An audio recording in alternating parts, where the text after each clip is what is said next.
information. I don't know any of you well or at all, so I'm going to try to get all this information in. I'm going to try to do it as seamless and as painless as possible. So we're going to talk about 7 mistakes in goal setting. We'll talk about how to develop a mission with goals and objectives.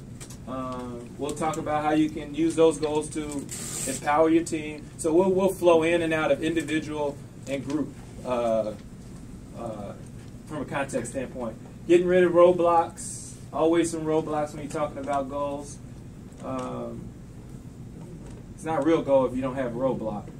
Determining action, time frames and frameworks, performance measures. We're going to get through all of that in 40 minutes. And if we don't, remember, team's fault. Right? See what happens when someone does you a favor and invites you somewhere? You still love it. That's right. So the 7 mistakes in goal setting. I've made these mistakes. Everybody's made these mistakes. So this is what I'm doing today. I am the chief reminding officer. I'm reminding you of some things that you already know already. Many of you have been working for quite some time. It's not your first job. You've been working multiple jobs. So I'm just reminding you of some things. I'm not your guru. I'm not your instructor. I'm just going to remind you of some things and some mistakes that I made that we can all learn and grow from. Let's go over here. So goal settling. The moment you goal settle, you're taking an L. Because you're not aiming for the center of the bullseye. You have this that'll do mentality when it comes to your goals and your dreams. And you know what? This is not really where I want to be. I'm just going to stay right here.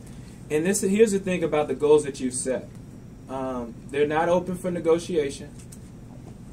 They can't go to the highest bidder.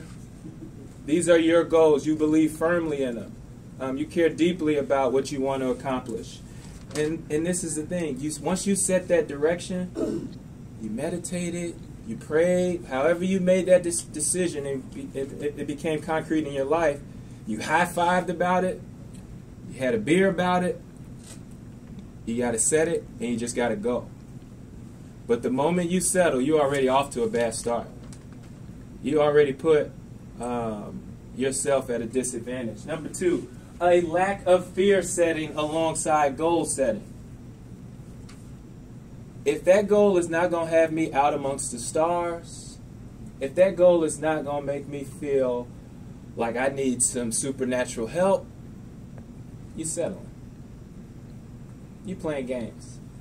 You could get this done without help, without a loan, without a business plan. You want to scare yourself with your goals. You want to scare people with your goals. You want them to aim for higher goals after hearing your goals. You know, who we want to be and what we really want to accomplish is often suppressed. Right?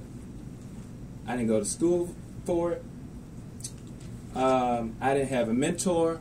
I wasn't in a fraternity. I wasn't in a sorority. I can't get this done. So guess what you're doing? You are suppressing them. Now when you step out of that, you know what? I can accomplish this. You know what? I'm going to seek out a mentor.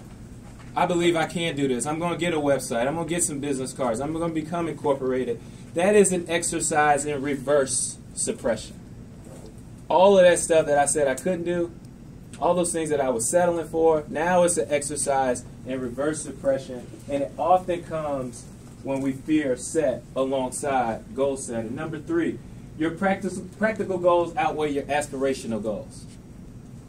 Again, if you can get this done without having to whisper to somebody for some help, without having to sign up for some Excel training, PowerPoint, anybody ever had to do some Excel training? Yeah. If you got a goal that doesn't include Excel training, check your goal. But the idea is that you want practical goals. You don't want them to outweigh your aspirational goal. Because here's the thing. When we goal setting, we're talking about immediate goals. We're talking about intermediate goals. And then we're talking about those things that are just long-term and far off. But they're not unattainable. But oftentimes we think we just have to land on goals that we can hit so we can feel good about our year and don't have to go kill our pastor in December when he said, hey, this was supposed to You said this was going to be my year, and then it happened. I want to change churches. But you set those practicals alongside those aspirationals, and then you create this balance. It becomes, life is a game of Tai Chi. Life goes high, you go low. Life goes right, you go left. And that's the games we play. Every time we get up and attack life, if we're blessed to see another day, we playing a game of mixed martial arts with life. And that goal setting, make sure that the practical doesn't outweigh the aspirational. There's things on my goal list. There's one, and I'll share it with y'all because we're friends now. It's been about 5 minutes. I hate porta potties. Can't stand them. Go to Lollapalooza, go to the Taste, and you got to go. We won't get too far into it. But I said I'm going to design a new porta potty. Now I can't hang a picture. I can't fix a leaky faucet. I don't know if I can change a tire. But I have these aspirations to build a porta potty, and I see porta potty in a new way. That is aspirational. It is long term, but I have it as a goal. Number 4, failure to write down goals. Listen, you playing. If you don't write it down, it doesn't even exist. You got goals, you got these dreams, these aims, but they're not written anywhere. You can't go back to refer to them. Right? And in some families, that's how tradition is passed along, right? Through storytelling, through writing it down, the recipe that can make you millions. This is a good recipe. Where's Big Mama's folder with the recipes in it? It don't even exist. Failure to talk about your goals. Talk about it if you want it to stick. Now when y'all see me in the South Loop and the West Loop, you're going to ask me about that porta potty. Or you're a mechanical engineer or design and you want to help me get it done. Failure to share your goals. Share it if you want it to spread. I met this guy. He's interested in doing a porta potty. Remember you told me about your disdain for porta potties? I want to connect you to. That's how it works, y'all. It becomes sheet music. Once you write it down, you know how the orchestra plays those beautiful notes? It's on a sheet. And it becomes something that you mutter and utter and say every single day. It's about 36 things in my phone. I call it an I will list. I will. I will. It's about 36 things that I say before I leave out the door each day. In some type of way, they materialize, and I find a way to will myself to do them. But it's only because I set the goal, I wrote them down, I talked about it, and I shared it. And here's the sad part right here, y'all. Number 7. We goal settle because we have a difficult time seeing our future self. I don't know if you noticed, but 50% of NBA players within 5 years of retirement go bankrupt. Wait, what about my Rolexes that I could put on all of my left arm? What about the houses in the different states? Well, they had to liquidate those assets so you can have whatever you have today. Here's another sad reality. 50% of smokers who have had surgery for early stage lung cancer go back to smoking in just 1 year. They had a difficult time seeing their future self. And here's the reality. How we live today is completely shaped about what we believe about our future. Right? I remember when I first started working in HR, any HR people in here? HR came up to me and was talking about 401k. I don't need no 401k. I'm going to be a motivational speaker and traveling the world. I don't need no money. I'm going to have all the money that I need. Then I ran into some of my friends and they were talking about their 401k packages. You got what? It's been 5 years and you got that? Okay. I had a difficult time seeing my future, so I thought I was going to be 19 forever, y'all. I thought I was going to be 20 forever. I don't need health insurance. Give me that little $3.19 in my account each month, and I'll figure out what to do when I have an infection I'll phone a friend who paid attention in science. But that's the thing, y'all. If we want to be out amongst the stars, even if you don't want to be out amongst the stars, if you want to leave some type of legacy beyond yourself, leave the world better than you found it, it starts in what you think about yourself, and then what you begin to write it down about yourself, and then what you go after. Some people we just know by what they go after. Dang, they doing that? Wow, they just accomplished this. And so we'll keep the party going, but I had to start off with those 7 mistakes. Okay, you saw what I did. You saw that. So how do we develop a mission statement with goals and objectives? So if you haven't noticed by now, this won't be the traditional talk and presentation.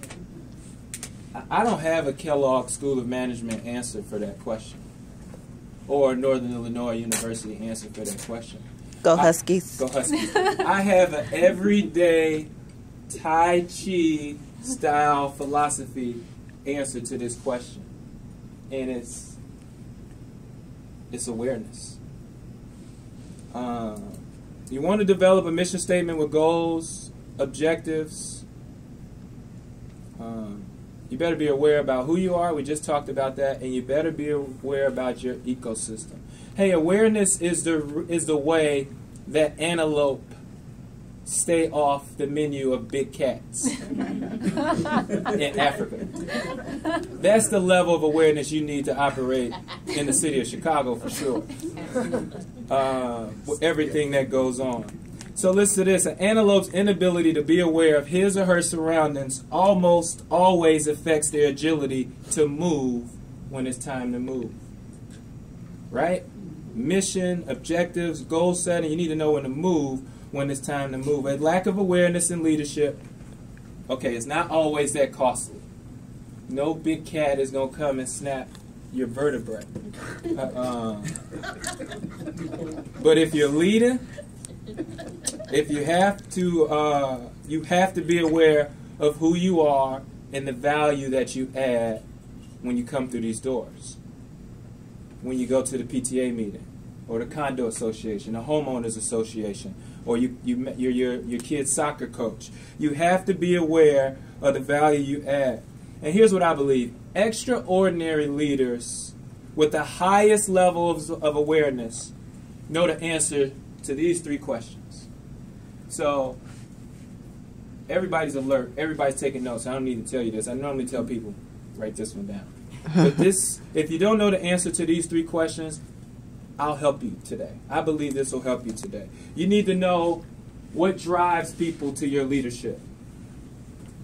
You're a leader. You wouldn't be in this room today if you weren't a leader. You wouldn't have a job today if you weren't a leader. They wouldn't be trying to squeeze more out of you, HR, if you weren't a leader. And you need to know what drives people to your leadership. You need to know your gifts, skills, and abilities and use them accordingly. There's some rooms that I get into, I'm a strong communicator, but there's some rooms that I just sit and I don't say anything. There could be sharper minds or a better perspective or a better context on a particular issue, and so I just shut up. That's because I know and understand the gifts, skills, and abilities that I have. You have to understand why people connect with you. Right? This is all a part about answering that question, what drives people to your leadership. Understand why people text you. That reoccurring text that you always get. That phone call that you always get. That email that you always get. Why are people hitting you up? And then figure out how to develop it. I'll talk about that in just a moment. I was going to talk about a tool that I use. And here's what happens once you figure all that stuff out. You got your awareness. You got a pretty good understanding of what drives people or your leadership. Now you got to be humble. Again, getting into some of those rooms and understanding your circle of influence. My strong voice, that's my strength, may not be best in this circle. And those who aren't humble crumble in any setting. It's just a matter of time before their inability to be humble gets in their way. And we can just throw off a laundry list of people that we know or in the media today where they had a difficult time grasping humility once they found out that they could hit a note. Once they found out that they have a clientele as tall as this building. Humility got in the way. And those who are not humble crumble. So we need to know what drives people to our leadership. We need to know what you need to know what drains people about your leadership. Man, I had a boss one time, just sarcasm was a love language, a spiritual gift. I just didn't know why he was exercising this gift of sarcasm so much. But it was completely draining to the team and to me. And all of us have what I call blind spots, what we all know about blind spots. So you need to know your blind spots. All of us have, the data says, about 2 to 4 blind spots. So if you don't think you have any, ask your spouse, ask your significant other, ask your kids. On average, we have about 2 to 4 of those blind spots. You need to know what drains people from your leadership. I just figured out that it was meetings for my team, for our team. We were having too many meetings. So I had to make an adjustment. Once I heard that piece of feedback, and I'm going to tear myself up when I read y'all feedback. So make sure you're honest and candid because I want to get better. And if you're a leader, you want to get better, and you need to know what drains people from your leadership. So know your blind spots. After you figure out your blind spots, make sure you staff your blind spots on your team. Right? You staff your blind spots and your weaknesses so they complement your strengths. Now I look like a hero to my team when I announced that we were switching, that we wouldn't have staff meetings on the 3rd Wednesday of the month. That's today. They probably chilling and kicking it, dancing right now because there's no staff meeting today. What drains people from your leadership? Understand that as well-meaning as you are a delight. You dress well. You bring coffee to folks. You bring donuts when it's not your turn to bring donuts. You have the ability to drain people. Understand that. So just to be clear, we're talking about developing a mission statement with goals and objectives. You do that through awareness. You can't develop those goals and missions without this level of awareness and understanding these 3 questions. What drives people to my leadership? What drains people to my leadership? And then the 3rd one, answer this question, what doubles my leadership influence? That's what this thing is about. We want more influence. We want an opportunity to inspire and lead and change more people. And again, that's knowing your circle of influence. Use your leadership there first, where you're really strong at, those circles that you have a good grasp on. Don't go flexing it everywhere you go.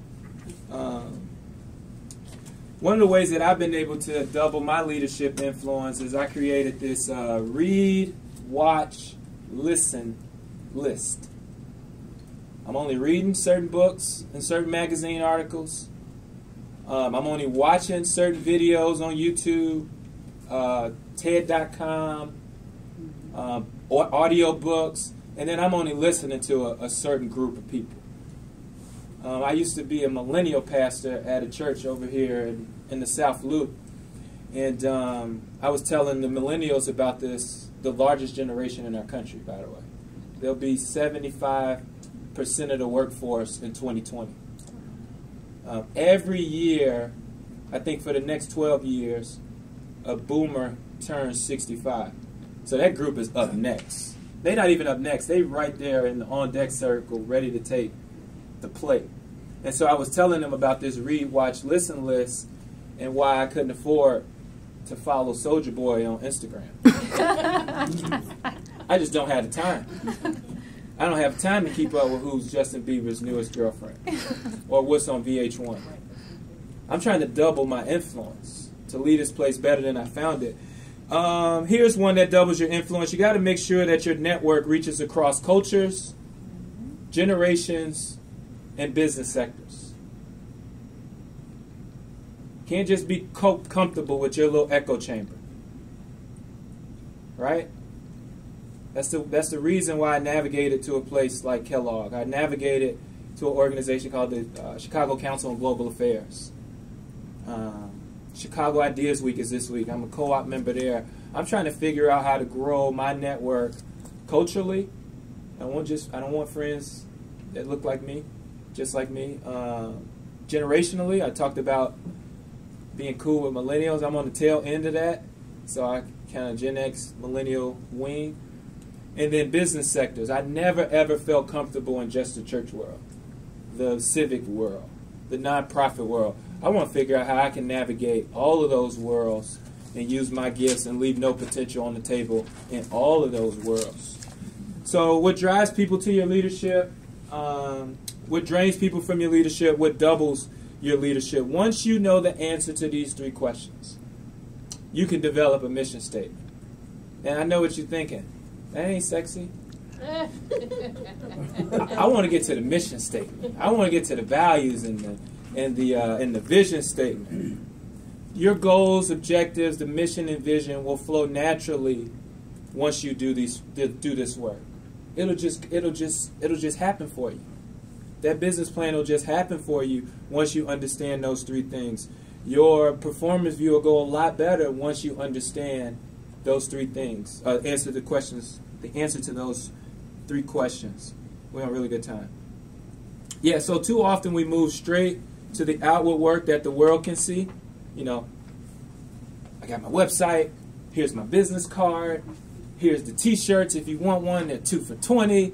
But we don't want to do any of the good work, the hard work, like coming to stuff, leadership development, joining Toastmasters so you can present and project better when you have to give a presentation, taking that Excel class. We don't want to talk about none of that. We just want it, hey, I need that promotion. I've been here for 7 years. I'm only late on Fridays because I got to take my kids to all of the justifications that we make. But that's some of the work that we have to do. And so I believe that once you do that hard work, that inward work, now you can take it back to a team. If you're fortunate enough to lead a team, it is a blessing to have people that you're responsible for, to give an evaluation for. Boss's Day was yesterday, silly as that is, but it was just a good tie-in to what I was saying. But here's the thing about empowering a team. If you're leading a team and you are comfortable being the head honcho, the big boss, or you got a big 3 scenario where it's you and 2 other people, you are missing the point. It's about the team. It will always be about the team. Teamwork what? Makes the dream work. Makes the dream work. And here's the thing that we don't realize is that on a good team, what matters is how good the 11th person is. Not how good that number 1 or that big 3 is. So you better look down your team and find that 11th person. And that's not a slight to be the 11th person. Because that person should have the same capacities for the most part as number 1, number 2, and number 3. Or they need to be moving in that direction. And if you're their boss, you should be leading them in that direction. Here's the thing about being a supervisor. Here's the expectation. Whenever you move into being a supervisor, there is this expectation that you would provide a supervision. Not that you're just directing folks around and wagging your finger. You are a supervisor. The expectation is that you would provide a context different from the expectation. Not anything else. Not a parking spot, not a gold-plated thing, not a balloons on Boss's Day, whatever that is. It's this idea that you would provide a perspective different from the expectation and that you would provide supervision. That's why they placed you there, hopefully. And so what matters is that 11th player. And so for me, I believe in this X-Men style of leadership. I believe that, I can see through walls. She moves, what's your name? Sherry. Sherry moves faster than the speed of light. My friend with the Carolina blue sweater, what's your name? Oh, James. We'll go James and George can lift heavy objects. And guess what? All of us have those superpowers, and ain't nobody hating on Sherry's superpower. James is superpower. George is superpower. We all on the team exercising our gifts where no one cares who gets the credit, and we give credit where credit is due. Sherry, you killed it during the conference. I don't know whose idea that was, but it was a great idea. And the person whose idea it was, you better not be steaming over there saying, like, they better mention me. It's the second time I came through for them. When you're on an X-Men team, you don't care who gets the credit. You give credit where credit is due. You guys just simply enjoy everyone on the team using their superpowers for the greater good of the team.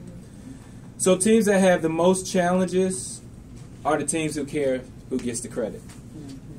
Are the teams who have a hard time giving credit where credit is due.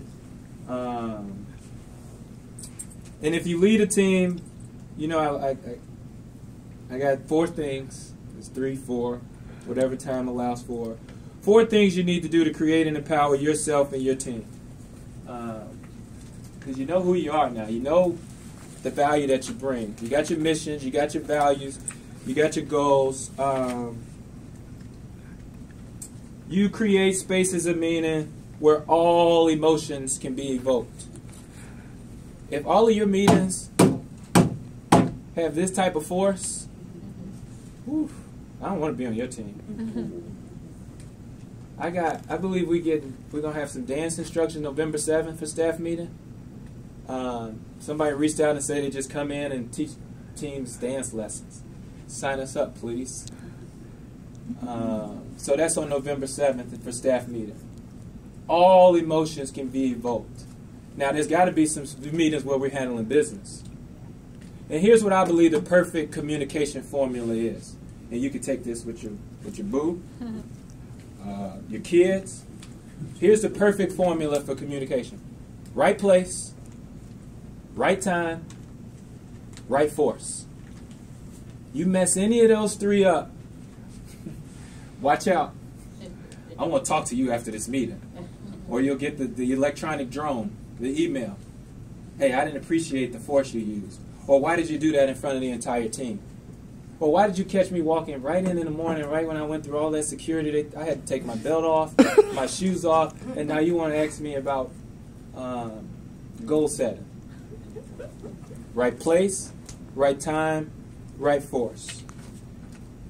So you want to create and empower yourself and your team, create spaces of meeting where all emotions can be evoked. So I have one-on-ones with probably the key positions, the directors. We have the weekly staff meetings. We have 2 staff meetings a year where all of the staff, anybody that's on payroll, we meet on a Saturday for an hour and a half. We went to the Art Institute, the Museum of Contemporary Art for a day and just chilled out. We have task force teams. We're having issues with vacancies in some of our buildings, so we had to figure that out right away because that's money out the window.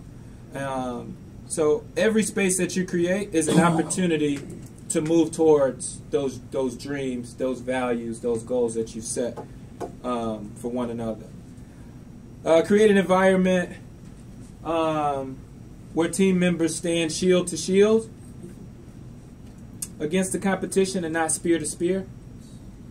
That's just making sure there's no BS. I don't know how y'all say BS around here, but I'll say BS. BS. Create an environment, and I don't know if you've been in that where it's toxic or there's toxicity exists. If you're in charge, it's you have to provide supervision for that stuff not to creep in, so people stand shield to shield and not slicing each other's ears off when they're supposed to be standing shield to shield. And that's really tough to do, but it's tough to lead. But again, you were placed in this position to provide supervision. Number 3, create what I call no flex zones throughout the organizations. This is what I talked about earlier, where those who are not humble crumble. We need to make sure that nobody is flexing too hard and they're hurting people, slicing people because they don't understand how to use their gift. Remember, you're a leader. It's your opportunity to shape those rooms to make sure that you create no flex zones where people don't, where people haven't mastered right place, right time, right force. Here's what Dr. Cornell West says about it. Peacocks strut because they can't walk. You want people on the team that know how to walk in gracefully, deliver tough news, conflict interest, conflict resolution gracefully. Number 4, you want to create hope within your team. You want people to be excited about the future, not to be sad about the future. Because then they're going to have a difficult time seeing their future self here, and they're going to start looking for a job when they're supposed to be working. So yeah, create spaces of meaning where all emotions can be evoked. Let me just cheat it forward a little bit here. This was about the no flex zones, I believe. Create hope within your team. Hey, you are either hopeful or you are a part of the problem. That's just flat out. So how to get rid of roadblocks, and we're on really good time. I'll speed it up just a little bit, but as an individual, as an organization, there are going to be challenges that obstruct you from getting to your destination. You just have to know that. Again, we talked about life being this mixed martial arts competition of Tai Chi, where left, right, up, down. It's the same thing with life. It's the same thing with once we get into these 4 walls. When those challenges arrive, you have to step back and ask 2 questions. There's going to be roadblocks. And you got to figure out, as a leader, remember, you got to provide a supervision.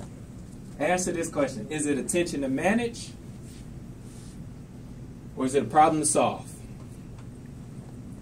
Whatever that obstruction is, you got to figure out, is this a tension to manage? How much time do we have to devote to this? How much capacity do we have to deal with so that we can just manage this? It's not something that necessarily needs an answer.